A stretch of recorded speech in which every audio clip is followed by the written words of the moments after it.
శ్రీమాత్రే నమః. ప్రేక్షకులకి ఆ లలితాంబిక అమ్మవారి యొక్క అనుగ్రహం పరిపూర్ణంగా కలగాలని మనస్ఫూర్తిగా కోరుకుంటూ మనం ఈరోజు మార్చి ఫలితాలు ద్వాదశ రాశుల వారికి ఏ విధంగా ఉంది, ఏ విషయాల్లో జాగ్రత్త వహించాలి, ఏ విషయంలో కలసి రానుంది, ఏ పరిహార మార్గం చేసుకోవాలి అనేటువంటిది తెలుసుకుంటూ, అదేవిధంగా ఆఖరిలో అసలు జాతక చక్రమే లేని వారు ఏ పని అవ్వాలంటే ఏ దేవతారాధన చేసుకోవాలనే విషయం కూడా నేను మీకు చెప్తాను. ఆఖరి వరకు వీడియో చూడండి. మిథున లగ్నము, మిథున రాశి. మీకు మీ రాష్ట్రాధిపతి ఎవరైతే ఉన్నారో ఈ 7 మార్చి నుంచి 26 మార్చి వరకు దశమ స్థానంలో నీచి పొందుతున్నాడు. సో ఈ దశమ స్థానంలో నీచి పొందుతున్నందుకు ఇక్కడ పర్టికులర్గా ఈ 20 రోజులు మీరు తీసుకోవాల్సినటువంటి ప్రప్రథమైనటువంటి జాగ్రత్త ఏమండి, ఒక ప్రాపర్టీ తీసుకుంటున్నాము, జాగ్రత్తగా ఉండండి. జాబ్లో ఏదైనా మిస్కమ్యూనికేషన్ జరగబోతుంది, జాగ్రత్తగా ఉండండి. అలాగే ఒక్కొక్కసారి కొంతమందికి చూడండి, మీరు ఎంతో సక్రమంగా చేస్తున్నప్పటికీ మీరు సరిగ్గా హ్యాండిల్ చేయట్లేదు అనేటువంటి మిమ్మల్ని నింద వేస్తూ ఉంటారు. కాబట్టి ఈ విషయంలో జాగ్రత్తగా ఉండండి. ముఖ్యంగా 7 మార్చి నుంచి 26 మార్చి మధ్యలో ఫైనాన్షియల్గా అద్భుతమైనటువంటి గ్రోత్ అయితే ఉంది. అందులో ఎటువంటి సందేహించాల్సిన అవసరం లేదు. కొన్ని అంటే ఈ రవి ఎప్పుడైతే మీకు 15వ తేదీకి ఇక్కడికి వెళ్తున్నాడో నిర్ణయాలు తీసుకునే విషయంలో మాత్రం కొంచెం జాగ్రత్తగా ఉండాలి. ఏది 15 మార్చి నుంచి నెల రోజుల పాటు దీని ప్రభావం ఉంటుంది.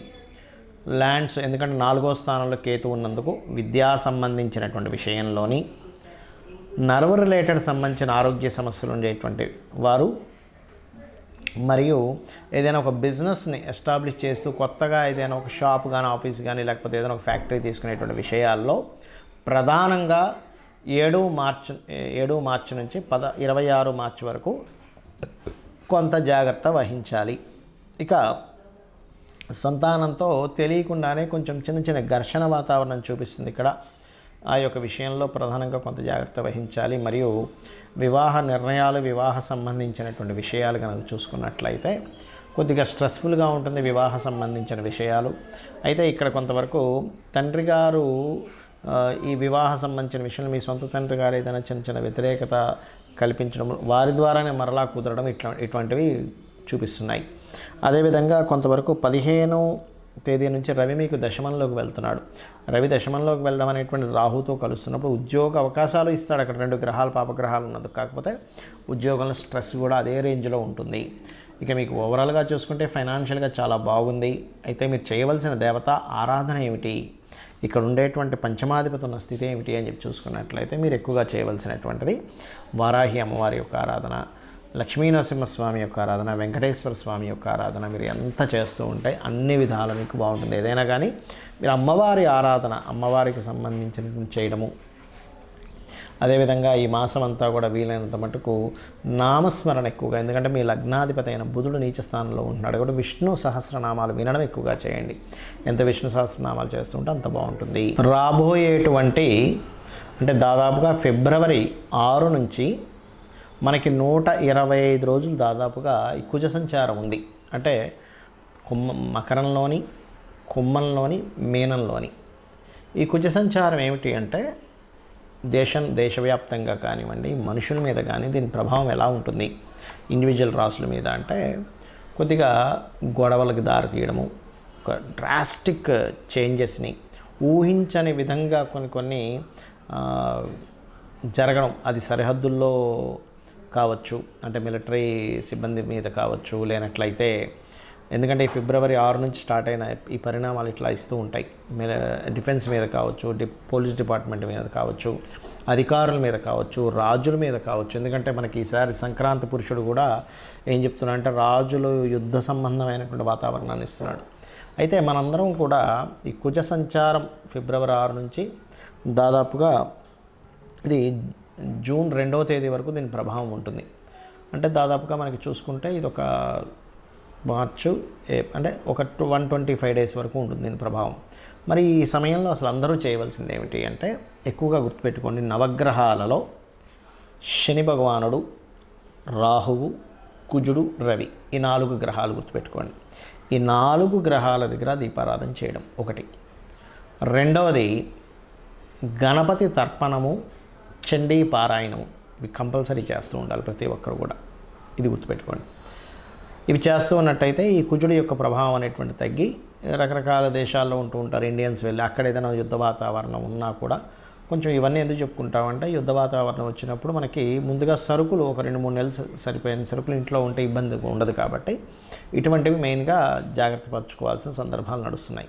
అదేవిధంగా మత విద్వేష సంబంధమైనటువంటి కొన్ని గొడవలు ఇట్లాంటివి కూడా వస్తాయి ఈ కాంబినేషన్ ఉన్నప్పుడు. ఈ కుజుడు కనుక శనికి రాహుతో సంబంధాలు కలుగుతున్నప్పుడు. అయితే సహజంగా అన్ని రాసుల వారు ఇప్పుడు నేను చెప్పిన రెమెడీ చేసుకుంటూ, మరొక విషయం ఏంటంటే ఎవరికైనా గవర్నమెంట్ రిలేటెడ్ వర్క్స్ అవ్వాలనుకోండి, ఇప్పుడున్న గోచార పరంగా రాశి నక్షత్రం ఏమీ తెలియదు మీకు, కానీ గవర్నమెంట్ జాబ్ సంబంధించిన వర్క్స్ అవ్వాలి. సూర్యభగవానుని చూస్తూ దుర్గా సూక్తము మరియు కాలభైరవ అష్టకము చేయండి, తొందరగా గవర్నమెంట్ వర్క్స్ అవుతాయి. అదేవిధంగా మీకు ఏదైనా చూడండి భూ సంబంధించిన వివాదాలు ఉన్నాయనుకోండి, ఇప్పుడున్న గ్రహస్థితి రీత్యా చెప్తున్నాను నేను మీకు, భూ సంబంధించిన ముందుకు కదలట్లేదు, అలాంటప్పుడు మీరు చేయవలసింది ఏమిటి అంటే పర్టికులర్గా మీరు వారాహి అమ్మవారి అష్టోత్తరాలు, ఇప్పుడున్న గ్రహస్థితి రీత్యా వారాహి అమ్మవారి అష్టోత్తరాలు చేసుకుంటూ నవగ్రహాల్లో కుజ శని రాహుగ్రహాల దగ్గర దీపారాధన చేయండి. అదేవిధంగా ఫైనాన్షియల్ మ్యాటర్స్ ముందుకు కదలట్లేదండి, నాకు రాశి నక్షత్రం ఏమీ తెలియదు, అప్పుడు ఏం చేయాలి, ఇప్పుడున్న ఈ మంత్ ఉన్నటువంటి గ్రహస్థితి రీత్యా మీరు చేయవలసింది ఏమిటి అంటే పర్టికులర్గా మీరు శని రవి గ్రహాల దగ్గర దీపారాధన చేస్తూ ఓం సంపత్కరీ సమారూఢ సింధురవ్రజ సేవితాయ నమః అనే మంత్రం చేసుకోండి. లేదా నవవిద్రుమ బింబశ్రీ న్యక్కారి రదనచ్చద, దీనికి ముందు ఓము లాస్ట్లో నమః కలుపుకొని ఓం నవవిద్రుమ బింబశ్రీ న్యక్కారి రదనచ్చదాయ నమః అనేటువంటి నామస్మరణ చేసుకోండి.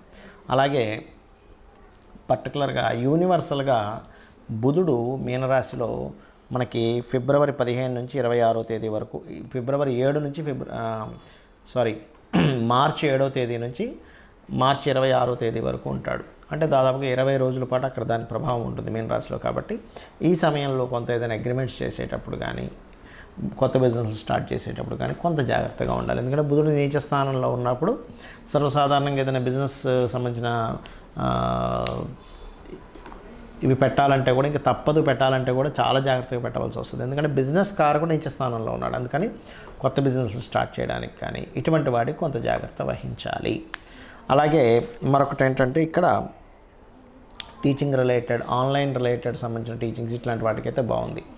సో అందరికీ చూసుకున్నట్లయితే, అలాగే వివాహ సంబంధించినవి కుదరాలంటే కూడా ఇప్పుడున్న గ్రహస్థితి రీత్యా కాస్త మీరు లక్ష్మీ గణపతి ఆరాధన చేయడము, రావి చెట్టు చుట్టూ ప్రదక్షిణాలు చేయడము, కామేశబద్ధ మాంగళ్య సూత్ర శోభిత కందరాయ నమః అనే నామస్మరణ చేయడం, ముఖ్యంగా గణపతి ఆలయాలకు ఎక్కువగా వెళ్తున్నట్లయితే ఇప్పుడున్న గ్రహస్థితి రీత్యా తొందరగా మీకు వివాహ సంబంధించిన ముఖ్యంగా మొదటి వారం మార్చి మాసంలో మొదటి వారం ఇది ఎక్కువగా చేయాలి. దాని తర్వాత కాస్త సూర్య భగవానుని చూస్తూ లలిత చదువుకుంటే కూడా మీకు వివాహ సంబంధించిన కుదురుతాయి. ఇది అందరికీ జనరల్గా చెప్తున్నాను. శ్రీమాత్రే నమః.